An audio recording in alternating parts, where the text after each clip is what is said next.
but so is dialogue and finding solutions. Dial 609-927-1100 to share your views and become a doer, not just a complainer. 927-1100. Now here's your host, Kevin Hall.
Do you believe in miracles? I see the light now. Oh, oh, oh, I see the light now. Do you believe? Oh, I see the light now. Oh, oh, I see the light now. We need a miracle right now. Oh, I see the light now.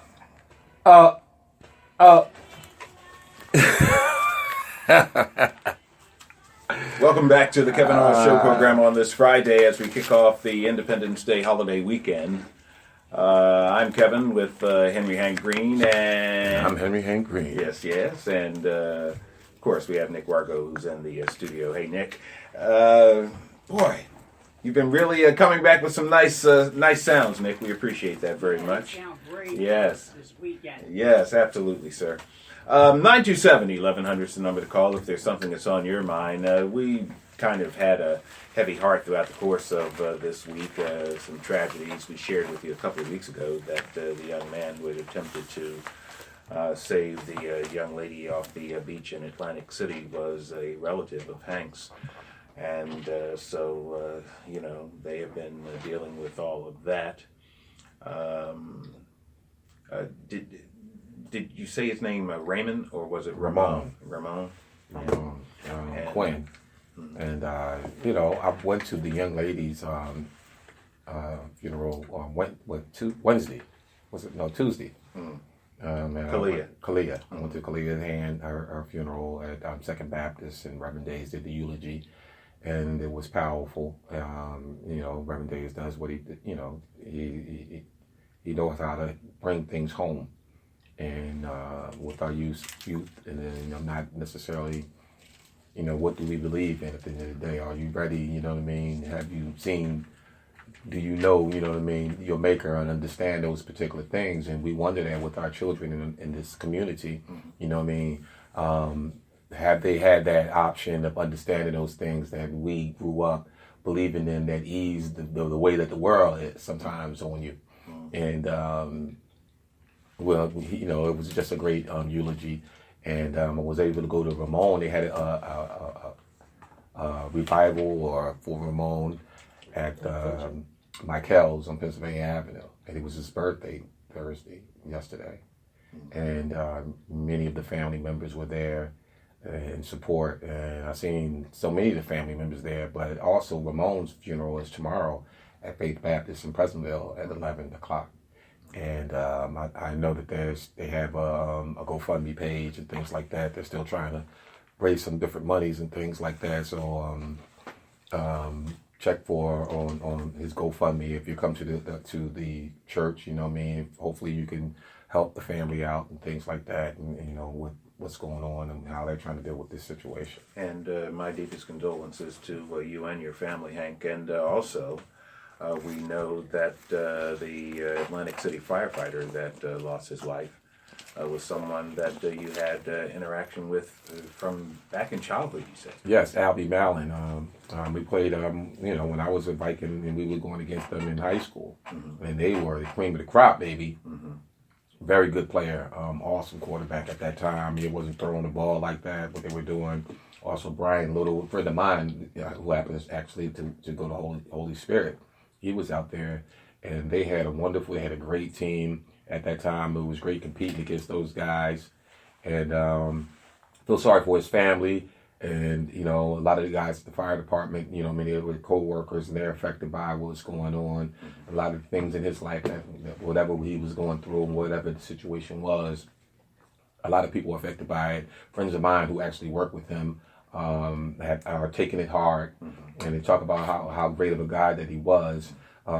Outside of sports and things like that, just being a co-worker and being a man, trying to do what's right within his family. And, of course, they are saying in lieu of flowers, they are trying to ask for contributions to a college fund for his children. And we definitely encourage that as well. 927-1100 is the number to call. My condolences to the Atlantic City firefighters. That you're talking about a closely held group. Right, those guys live together, basically. Yes. They're like brothers. Yes, and you could just see it. I mean, I know one of the people that you were talking about, Hank, and indeed he was shook. And, so he definitely felt this loss. Did I tell you the number? 927-1100? Because Hank and I were absolutely fascinated by all of the people who, said that they had some things that were on their mind and they couldn't wait until we gave them the opportunity to call in. And we told them that the 9 o'clock hour was going to be wide open. We had actually planned on something else in the 8 o'clock hour, but that didn't pan out. It's the 4th of July weekend. Everybody's blowing us off. Hey! Well, it's interesting. There's still a lot of different things going on here we haven't talked about. Again, I talk about Creta and what they're doing over there all day long. Yeah, well, I mean, of course, I don't like to talk about the accusations and all of those things. What about the dunes in Atlantic City and Ventnor and Margate that people are so frustrated about? And the state is forcing these municipalities to pay for these dunes when a lot of our problems have been the drainage system and fixing the back bays and the different parts of the city that everyone really don't see. Besides the aesthetics of the dunes, I'm giving you that. Besides the aesthetics, until we are proven that these dunes have had little or no effect in preserving our beaches and keeping our flooding to a minimum, etc., I think that you have to err on the side of the Army Corps of Engineers because none of us have the expertise, the educational background and knowledge to be able to say, I think that they know that these people are upset that they walk down the boardwalk and can't see the ocean and all that. Right. They know that, but they're like saying, look, you either want that. I think the opposition is that's not the case. I think the Army engineers and everyone else who's done the research on Atlantic City, on our sewage and our draining and our flooding system have realized that the drainage system and it is old and need to be replaced, or some of the things that, that has been caused some of the problems. And they've just chosen to do the sand and buy the sand dunes and put the sand dunes up. Now, I don't know why they've chosen to do so, but everything that I think that this particular governor does, that there's somebody that's a friend of his who maybe owns the place where the sand is, or who the construction company is actually, I don't know, the army. He has some type of way where someone that he knows is benefiting from doing these particular projects and doing what needs to be, that's going on. Well, some would argue that that's the case no matter who is in. Well, I think that some folks will make the argument that it's less important to put sand dunes up and more important to make sure that the back bay's not flooding, that the city's not flooding from the inside out. Yeah, I just don't think that people would want to have the wrath of people like this, calling in and talking about, those issues and they not addressing them. I think that they're trying to do the best they can with what limited funds they have available to them. 927. And that could be part of it, but the funds that they're using might not be limited to, where they want to spend it. They're choosing to spend it how they want to spend it versus where maybe it should be spent. But discretion. That's why we Think have about the people on Texas Avenue and those streets back there where the water comes up every time it rains now, that it floods the whole street and it floods their whole house and they have to get it remodeled all over again. All those people along the Back Bay there where that flooding is going on because of the way that the drains are set up now and they're not draining out properly, or it's old, or the Back Bay, all right, we get it. Right, We get it. correct. We need to study on that. 927-1100 is the number to call. Let's take this call from Mark. He's calling from Egg Harbor Township. Doing just fine, Mark. What's on your mind, sir? Usually tonight, I guess, sometime tomorrow night. And I'm looking at that north end of that inlet. What a beautiful piece of property that is like very much underutilized. Of course. Wow. But I will tell you that as I was driving past it this afternoon, Mark, I must admit that I enjoyed seeing the construction that is going on down there. It is much better than just seeing it dilapidated with a whole bunch of people making promises. Whenever I see the tractors and the bulldozers and the people down there doing things, it makes me feel as if something is being done. And so, I agree with you that it seems like a waste. But in many cases, I am starting to feel more optimistic about the future. Well, when I went over by, especially the area where Roth has the funeral home, that would be the Pacific Avenue end. The construction on what are the repairs, I believe, on the boardwalk structure there. I just like seeing stuff happening, and every time that I get a chance to see the activity, it makes me feel as if we're getting a little bit closer to that boardwalk connecting from the Gardner's Basin all the way to Jackson Avenue. I can't wait for that. Hey, Mark, I think he's just happy to see anything going on. So when you used to the city, when years and years of nothing was going on at all, even when you're doing 2% of anything, which is probably 2%, like you're saying, I agree with you, Mark, that there's nothing really going on down there. 2% of really what should be going on down there. So, anything looks good to a person when it hasn't been nothing for 20 years, 30 years going on. Well, I will tell you that as Double Exposure said, 10% of something beats 100% of nothing at all. Okay, that put in 36 years of my life in that area. Well, I mean, I think that if you save your pennies and just stick around for a little bit longer, Mark, you're going to find a great opportunity for you to reinvest in that area. I would like to rebuttal to Mark. Hey, Mark, I guess it's okay, that, the state and all these investors and all these other guys the casinos are taking all of these millions and millions of dollars out of here, and yet you got to wait till your boat come along, hopefully. He doesn't have to wait. He can. I've been to your show every Friday. I've been to like a year. And we appreciate that, sir. It's like a little bit,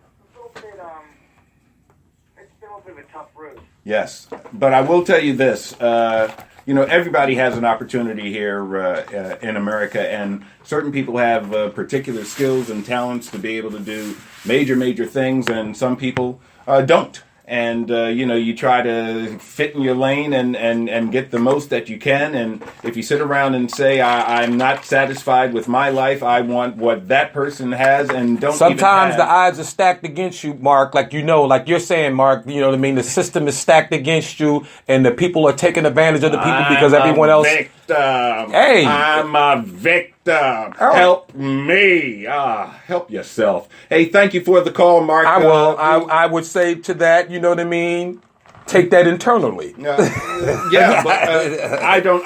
Look. I fend for myself. Okay. And do very well. Thank you. 927-1100 is the number to call if there's something that's on your mind. You can see. I'm not big on the whole.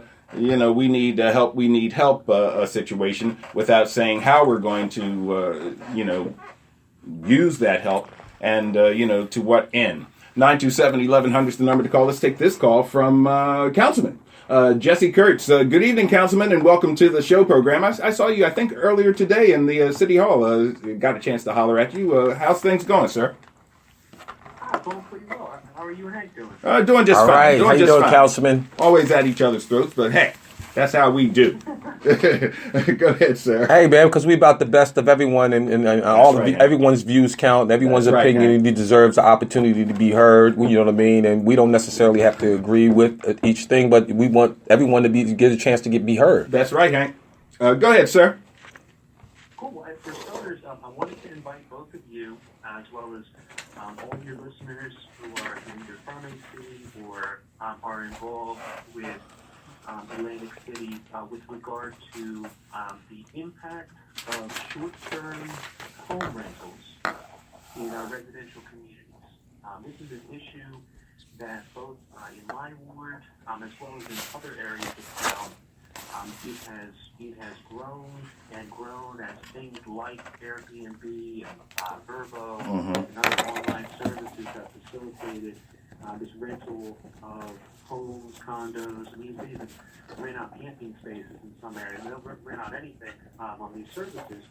And there's been an impact in our community, both a lot of opportunities, but also some challenges relative to residential neighborhoods. So on Wednesday, I'm chairing a hearing in council chambers. It's on Wednesday, 6 p.m., and we're giving everybody from the public an opportunity formally to give their input. You know, if you're somebody who does the rental practice, if you're a realtor, if you're somebody who's a neighbor of one of these homes and you want to give your input, give some testimony, this is the perfect time to come out, again, Wednesday, July 5th, 6 p.m., and to be heard before we start trying to pass some laws or anything along those lines. I think it's important to involve the public and get the public's input first and foremost. What a fantastic idea, Good Councilman. idea, Councilman. I'm telling Appreciate you, that. Oh, man. What it does is it also shows the people who are impacted that, you are interested in finding out the variety of problems and concerns that they might have. And even some of their aspirations. I mean, we might be able to craft some things. Or people like me, Kevin, who complain about, the situation and then wasn't at the meeting and to say what I had to say ahead of time. So yeah. Exactly. That's a good point, Hank. I mean, you're kind of tongue in cheek, but there are people that are hearing this opportunity, Councilman, and saying, hey, this gives me a chance to really speak my mind on this. So we appreciate you giving them the opportunity.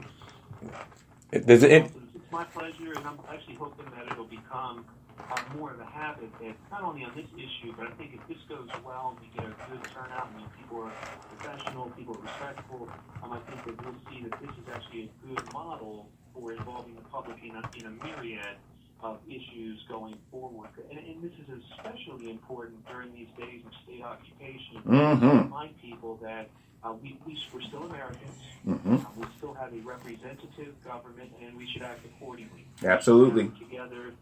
We should assemble.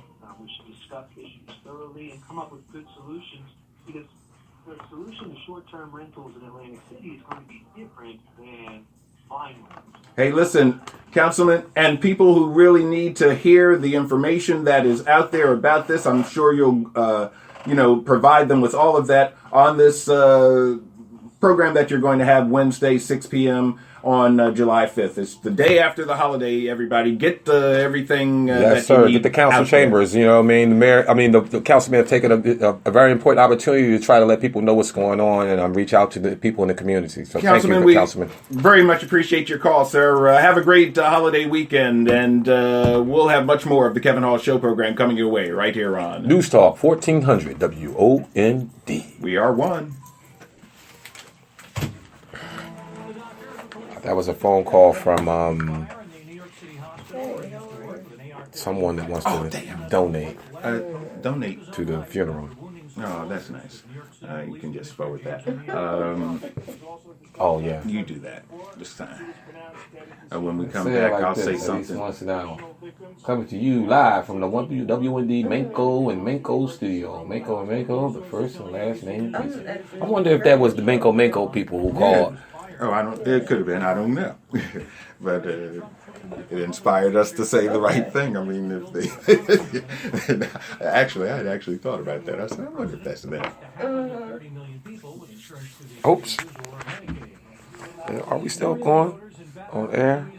Oh, and don't forget next week's promo. Cassidy. I'm Chuck Severson, ABC News.